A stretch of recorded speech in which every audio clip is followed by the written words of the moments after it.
Hello friends, welcome to defence matrix. तो जैसा कि हम जानते हैं, सूडान में इंटरनल वॉर चल रही है इनकी दो सिक्योरिटी फोर्सेस के बीच में। एक रैपिड सपोर्ट फोर्स है जो कि इनकी पैरामिलिट्री फोर्स है, जैसे हमारी CAPF हो गई। दूसरी इनकी मिलिट्री है।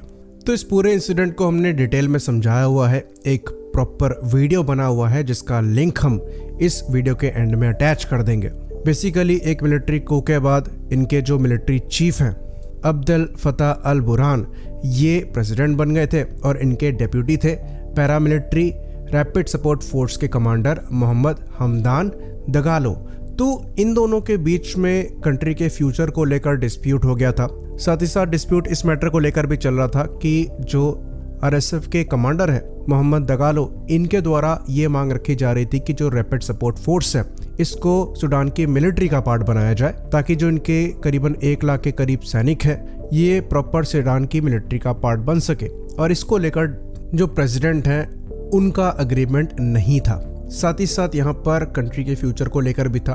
प्लान ये था कि मिलिट्री के बजाय सिविल लीडरशिप की तरफ कंट्री आगे बढ़े, लेकिन इसको लेकर भी डिस्प्यूट हो गया, जिसके बाद से जो RSF है इसने बगावत कर दी और इनकी फोर्सेस ने इंपॉर्टेंट इंस्टॉलेशंस पे कब्जा कर लिया। इवन इजिप्शियन मिलिट्री जो कि सूडान में बेस्ड थी, इनको भी बंदी बना लिया गया। इजिप्ट के MiG-29 M2 को भी कैप्चर करके रख लिया गया। साथ ही साथ उनके एयरफोर्स पर्सनल को भी बंदी बना लिया गया था। तो सूडान के कैपिटल का जो मेन एयरपोर्ट है, जो कि खार्तूम एयरपोर्ट के नाम से जाना जाता है, इसको RSF ने कंट्रोल कर लिया था। तो आवाजाही भी सूडान के अंदर बाहर कंप्लीटली बंद हो गई थी। तो जो वायलेंस है ये दोनों के बीच में काफ़ी ज़्यादा चल रही है और ऐसा माना जा रहा है कि करीबन 500 के आसपास लोगों की मौत हो चुकी है और 2000 से ऊपर लोग घायल हैं। तो इस वायलेंस के स्टार्ट होने के बाद जो लोग बाहर से सूडान में काम करने के लिए आए थे उनके द्वारा वापस अपने देश जाना चालू किया गया। और क्योंकि एयरपोर्ट पे RSF का कब्जा था, इसलिए मैक्सिमम लोगों द्वारा सी रूट को चूज किया गया और रेड सी को क्रॉस करके वो जेडा पहुंचे और जेडा से अपने अपने देश को रवाना हुए। तो इंडिया द्वारा ऑपरेशन कावेरी चलाया गया, जिसके अंतर्गत एयरफोर्स और इंडियन नेवी दोनों की मदद ली गई। साथ ही साथ इंडियन आर्मी का भी यहाँ पर इन्वॉल्वमेंट हुआ। तो मैक्सिमम लोगों को सऊदी अरेबिया से पिकअप किया गया, जिसमें C-17 एयरक्राफ्ट इंडियंस को लेकर वापस भारत आए। वहीं पर इंडियन नेवी के INS सुमेधा द्वारा पोर्ट सूडान से रेड सी को क्रॉस करके जेडा लाया गया। तो जो डेटा गवर्नमेंट द्वारा प्रोवाइड कराया गया है उसके हिसाब से करीबन 750 यानी कि 750 लोगों को सूडान से इंडिया लाया जा चुका है। वहीं पर 1800 के आसपास जो लोग हैं इनको कॉन्फ्लिक्ट जोन से सेफ्टी तक लाया गया है। वहीं पर जो इंडियंस सूडान पोर्ट नहीं पहुंच पा रहे थे, इनको बचाने के लिए एक डेयरिंग मिशन इंडियन एयरफोर्स ने किया है, जिसको हम पर्टिकुलरली इस वीडियो में डिस्कस करने वाले हैं। तो ये बात है 27 और 28 अप्रैल की, यानी कि 27 एंड 28 अप्रैल की। तो सूडान में फंसे कई ऐसे इंडियंस थे जो कि सूडान पोर्ट तक नहीं पहुंच पा रहे थे, जिसमें कई क्रिटिकल केसेस थे, प्रेग्नेंट औरतें भी थी। तो इनको रेस्क्यू करने के लिए इंडियन एयरफोर्स द्वारा C-130J-30 सुपर हरक्यूलिस को चूज किया गया, जिसने सऊदी अरेबिया के जेडा से उड़ान भरी। और क्योंकि जो खार्तूम इंटरनेशनल एयरपोर्ट है ये बंद है, साथ ही साथ यहाँ पर रिस्क भी था, तो इसको चूज नहीं किया गया। इसके 40 किलोमीटर नॉर्थ में एक रीजन पड़ता है वाडी सीदना। वहाँ पर एक पुराना एयरपोर्ट है जो कि ऑपरेशनल कंडीशन में नहीं है। ना ही वहाँ पर रनवे लाइट्स हैं, ना ही वहाँ पर फ्यूल अवेलेबल है और ना ही वहाँ पर लैंडिंग एड्स हैं। तो क्योंकि वो अकेला रनवे है, इसलिए उसे ज़्यादा सेफ माना गया और उस रनवे पे लैंडिंग को चूज किया गया। अब वहाँ पर लैंडिंग भी काफ़ी टफ थी क्योंकि कोई लैंडिंग एड नहीं थे। दूसरी चीज़, जो रनवे है ये मेंटेन नहीं किया जाता था, तो ऑब्स्टिकल्स वगैरह थे। लेकिन C-130J-30 सुपर हरक्यूलिस इसी तरीके के रनवे लैंडिंग के लिए बना हुआ है और प्रोफेशनली इंडियन एयरफोर्स पायलट द्वारा ऑन बोर्ड सिस्टम्स को यूज़ किया गया, जिसमें एक इलेक्ट्रो ऑप्टिकल सेंसर एयरक्राफ्ट की नोज के नीचे लगा हुआ है, जो कि इंफ्रारेड इमेज प्रोवाइड कराता है, जिसकी मदद से रनवे में जो ऑब्स्टिकल्स हैं उनको देखा गया। साथ ही साथ आसपास थ्रेट है या नहीं है इसको भी देखा गया, जिसके बाद पायलट्स द्वारा नाइट विजन गॉगल्स को यूज़ किया गया एयर स्ट्रिप को देखने के लिए। साथ ही साथ ये बात भी हम आपको बता दें, हरक्यूलिस का जो हेड्सअप डिस्प्ले है ये सिंथेटिक टेरेन को भी शो करने में सक्षम है, जो कि रात में और एडवर्स वेदर में या फिर कंडीशन में एयरक्राफ्ट को ऑपरेट करने की सहूलियत देता है डिफिकल्ट टेरेन में।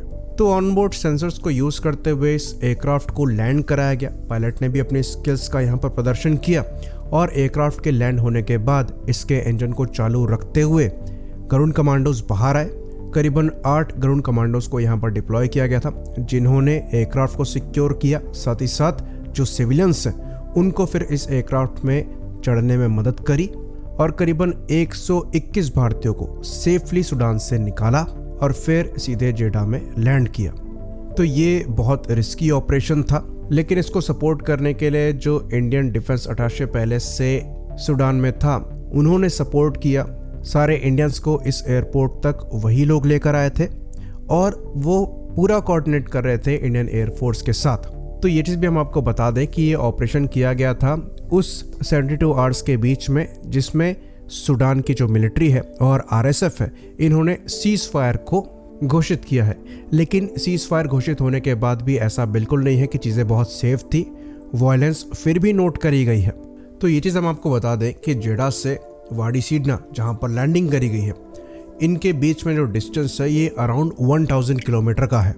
तो अगर आप राउंड ट्रिप को कंसीडर करके चलेंगे तो ये अराउंड 2000 किलोमीटर का डिस्टेंस होता है, और वो भी बिना दोबारा रिफ्यूलिंग किए। तो C-130 सुपर हरक्यूलिस की जो मैक्सिमम रेंज बताई जाती है करीबन 15,000 किलोग्राम के साथ, ये अराउंड 3300 किलोमीटर की है। तो ये एयरक्राफ्ट ईजिली ये डिस्टेंस बिना रिफ्यूलिंग के कवर कर सकता है, और ये शोकेस करता है कि ये कितना वर्सेटाइल प्लेटफॉर्म है। साथ में यहाँ पर डिफेंसिव एड भी अच्छे खासे दिए गए हैं, जिसके अंतर्गत missile approach warning system, counter measure dispenser systems दिए गए हैं जो अटैक होने पर इसको बचाते हैं। साथ ही साथ हरक्यूलिस जो है ये काफ़ी लो फ्लाई कर सकता है, जिसकी वजह से ये एनिमी के रडार से भी बचा रह सकता है।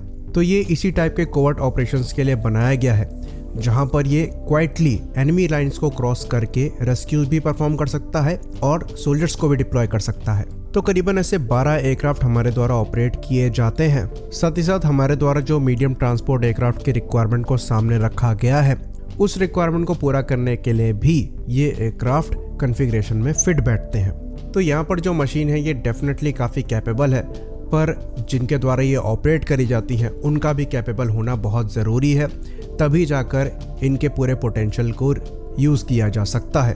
तो हमारे जो एयरफोर्स के पायलट्स हैं, साथ में जो कमांडोज हैं, सपोर्टिंग क्रू हैं, उन्होंने काफ़ी सीमलेसली इस ऑपरेशन को परफॉर्म किया है और इस ऑपरेशन के ख़त्म हो जाने के बाद इसकी जानकारी दी गई है।